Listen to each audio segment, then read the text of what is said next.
A Trip to Grandma's House by Rose Rohi Washira. The journey. My grandparents were my heroes. I always looked forward to visiting them during the school holidays. The thought of visiting them always brought a smile to my face. Nakuru to Thika. The journey from Nakuru to Thika was interesting and a whole adventure. Nakuru lies 166 kilometers from Thika, and the journey takes about 3.5 hours using public transport. Visiting my grandparents was a highlight of my school term. My mom would urge my brother and I to work hard in school, and in return, we would be rewarded with a trip to Grandma's house. The journey was filled with excitement as we feasted our eyes on all the beautiful sceneries that the roadside had to offer. There was the Menengai crater, Lake Nakuru, Lake Naivasha, Lake Elementaita, not forgetting the numerous wild animals by the roadside. In the 90s, there weren't many residences or high-rise flats along the highway. There were shops, petrol stations, but it was all in moderation. On the way to Thika, you could observe how the soil and climate changed just by undertaking this journey. Kenya is beautiful and diverse and serves the best local tourist attractions. This trip was also filled with goodies like chips, roasted maize, crisps, popcorn, yogurt, and whatever else Mom's budget allowed. Being a child, anything that we did not get in abundance at home was a cause for excitement. I would often get motion sickness and once vomited on my mom's bag, which instantly changed its color from black to gray. For a very long time, Mom kept this bag as evidence as to why she shouldn't buy me food when traveling. This, however, did not deter me from making requests during our frequent travels. We would be ushered by the immaculately planted jacaranda trees while arriving Thika town. The sight and smell of fresh pineapples filled every corner you turned to. Thika is Kenya's industrial town and lives up to its name.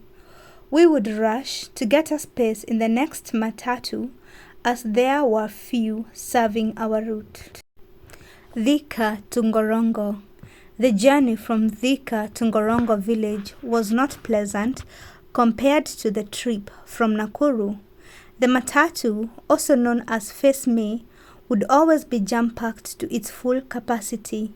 The Face Me looked like a converted pickup with walls and ceiling roof added to it. It had 2 benches facing each other, which served as a passenger's seat, hence the Face Me nickname. The passengers would be stuffed in like sardines, with the kids holding onto the pole across the matatu ceiling. It had a speed limit of 80 kilometers per hour. The matatu would be packed with so much luggage on the rooftop, mostly commodities which would only be acquired from the Thika industrial town. People would buy things like cattle bran and salts from town. Sometimes there would be empty milk jars on the carrier as they were being returned to the milk farmers who delivered milk to shops and restaurants in town. The matatu would meander uncomfortably through the untarmacked and horse-filled road. In rainy weather, the matatus would struggle through the slimy and muddy soil. It was an interesting sight, watching the flying ants and the slugs that seemed to appear out of nowhere when it rained. I developed a phobia for slugs during these trips, and the mere thought of them would give me sleepless nights. This was always a challenging journey, but one I took so gladly to visit my grandparents. The village. Ngorongo is a small village within Thika district in Kamwangi division. River Chania runs through the village. The residents of Ngorongo are mainly farmers with coffee, tea, avocado, pineapples, and macadamia nuts. They also do small-scale farming to sustain their families. Ngorongo and its neighboring villages are a highland with valleys and streams. The soil is mainly loam, which is fertile, and almost everything grows. The center is made up of small businesses such as convenience shops, hair salons, barber's shop, tailors, cafes, furniture shops, maize millers, pubs, and rentals.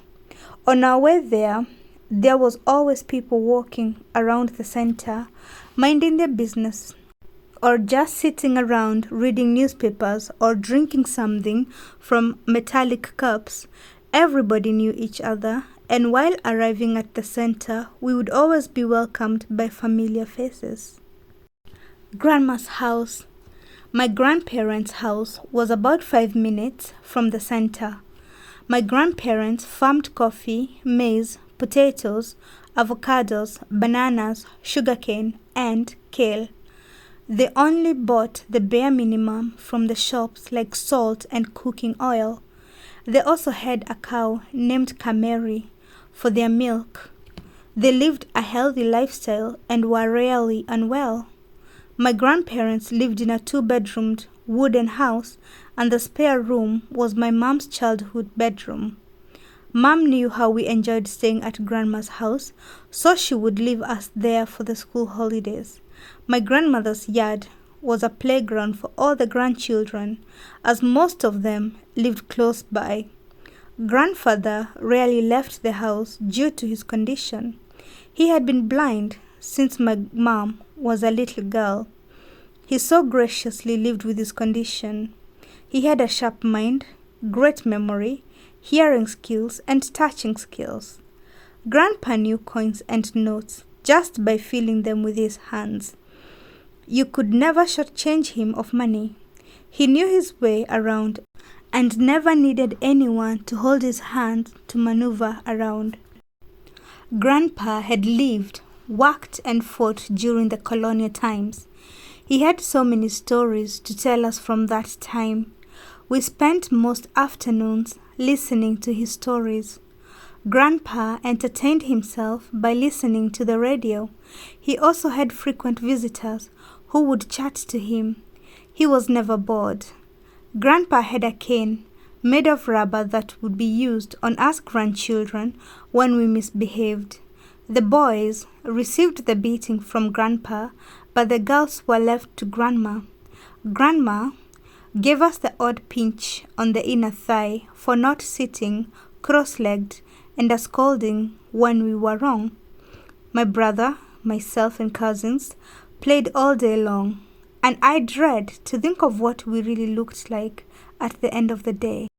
We climbed trees, skipped rope, slid on the muddy slopes, played hide and seek, but also ran errands for Grandma. We never needed toys while at our grandparents'. This was never an issue as the environment offered us countless activities. For instance, my grandma's kitchen was made of iron sheet, which had rusted over time, and it worked as my first canvas. I would use coal from her kitchen to draw on the iron sheet. Running errands was so much fun as it meant getting rewards such as fruits or sweets upon return. When evening came, we all would sit in Grandma's smoky kitchen, cooking and basking around the fire. She cooked on 3 stones, mostly from a clay pot or an iron pot, also referred as sufuria. There was a suspended wooden ceiling, which worked as a storage for her firewood.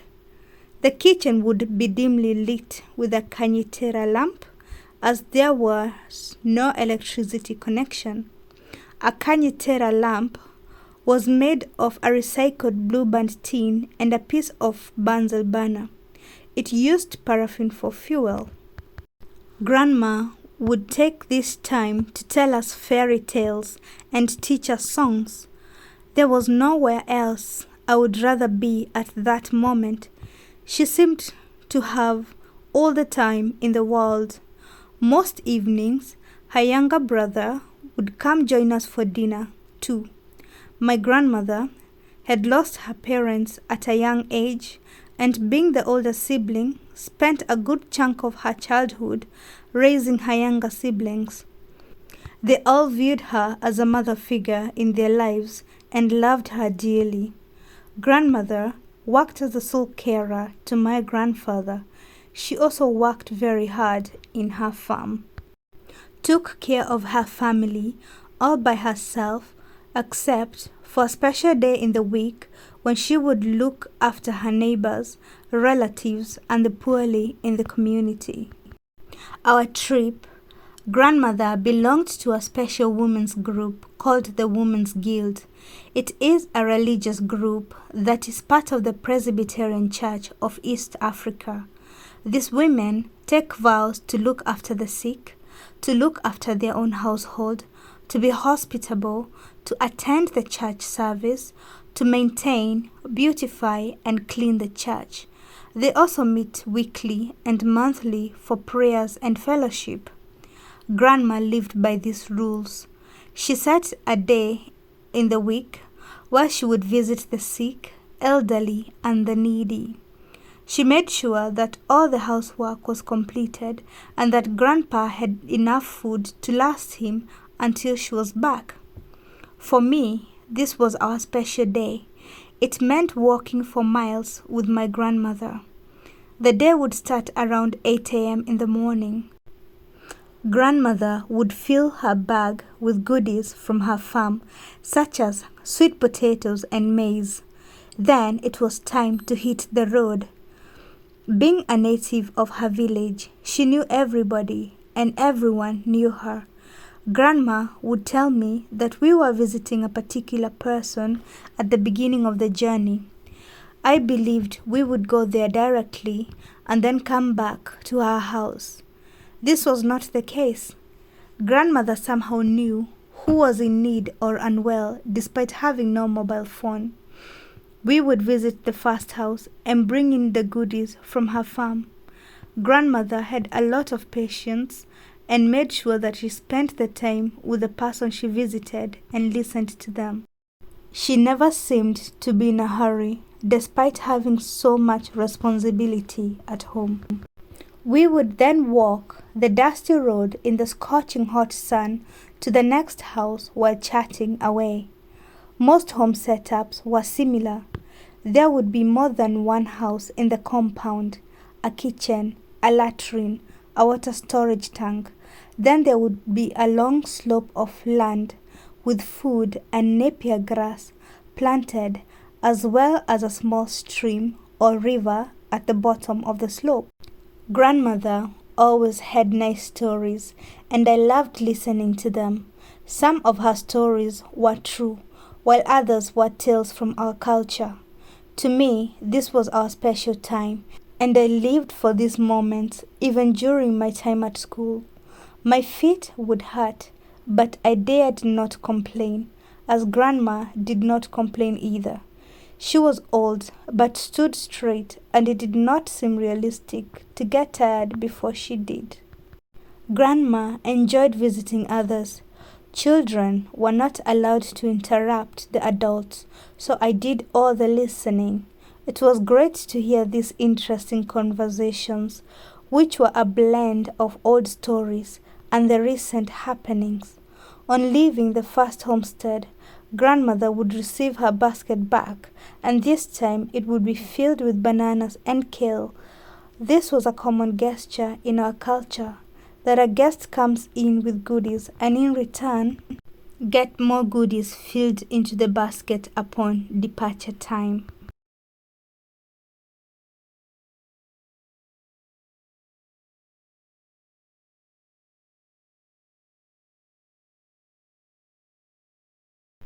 In the next house, my grandma would shout a hodi while at the gate, and the person present would either respond with a karefo, or "Come and open the gate."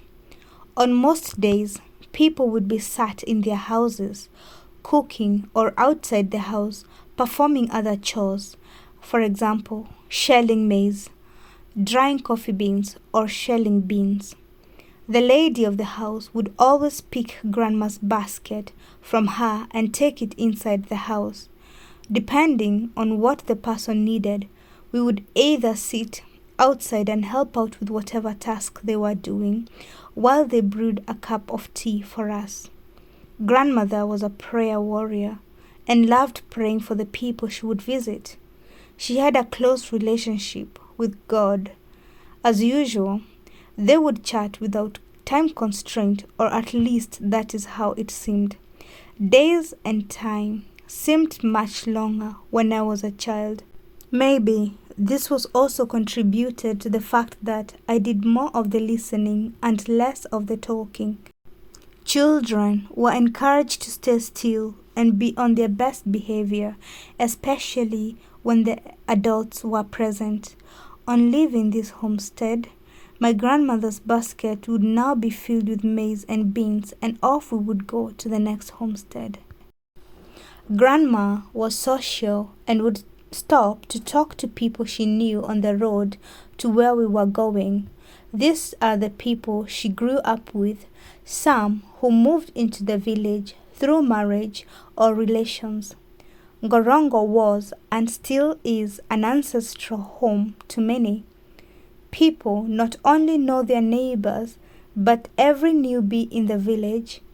It is the type of place where people attend weddings uninvited, and schools close early so teachers and students can attend a funeral of a fellow villager.